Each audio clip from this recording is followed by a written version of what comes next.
នៅសតការខ្ញុំប្រតិព័ន្ធការបាត់ដំបង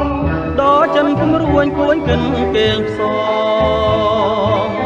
តែបាត់ដំបងបងស្មាចំបាឥឡូវបានយល់ចំពេសៀមរាបក្រអូបជួតជ្រាបពោពេញអ